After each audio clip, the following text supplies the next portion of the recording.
Good morning বন্ধুরা, কেমন আছো? আশা করি ভালোই আছো। আমিও খুব ভালো আছি। তো সকাল সকাল একটুখানি এই যে আটা মেখে নিচ্ছি। দেখো, আজকে অবশ্য আমরা তিনজন খাবো। তো আমি, মেয়ে আর মা। তো যাই হোক, এই যে দেখো আটা মাখছি। তো দেখি পরোটা করব না রুটি করব। তো তরকারি আজকে বেগুন ভাজা করব, বেগুন ভাজা আর আহ, রুটি, এটা দিয়ে খাবো। আর ঘরে না পায়েস আছে, মিষ্টি আছে, পিঠে আছে, কিন্তু ভালো লাগছে না পিঠে খেতে, জানো তো। তো ভাবছি কি একটু পায়েসটাকে শেষ করতে হবে, কারণ প্রায় গরম গরম কিন্তু পড়েই গেছে প্রায়, মানে কি বলবো, প্রায় গরমের রেশ একটুখানি পড়ে গেছে। আবার জানি কখন হঠাৎ করে কি বলে ঠান্ডা পড়বে, কোনো ব্যাপার নেই এখানে, কোনো মানে ঠিক ঠিকানা নেই এখানকার ঠান্ডাটা।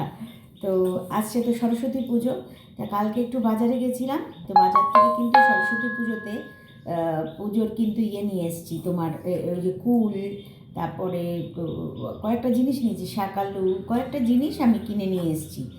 তো যাই হোক, একটুখানি কাজটা এগিয়ে তো গেছে বলো। এবারে হচ্ছে গিয়ে প্রতিমাটা আনবো, মানে মূর্তিটা আনবো মায়ের। আর আর যা টুকটাক জিনিস আছে সেগুলো আনবো। আর দোয়াত তো থাকেই, বাড়িতেই রয়েছে, একবারে কিনে নিয়েছি। মাটির দোয়াতটা দিই না, ওই তোমার কাচের কালির দোয়াত ছিল না আগের, সেই মধুর, সেইগুলোকে কিন্তু ধুয়ে ধুয়ে রেখে দিয়েছি। কি বলো, বারবার বারবার করে কি কিনবো নাকি? আগে কিন্তু মাটির দোয়াত করতাম, কিন্তু এখন না ঠিক মতন নয়, কাচের দোয়াতেই দিই। ঠাকুরমশাই বলেছে এটা দেবেন, এটাই দিই বরঞ্চ। তো যাই হোক, তোমরা কে কী দিয়ে টিফিন করছো, কে কী বানাচ্ছো, অবশ্যই কমেন্টে জানিও।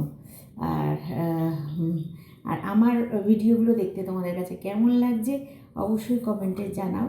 ঠিক আছে, তাহলে একটুখানি ভালো লাগবে।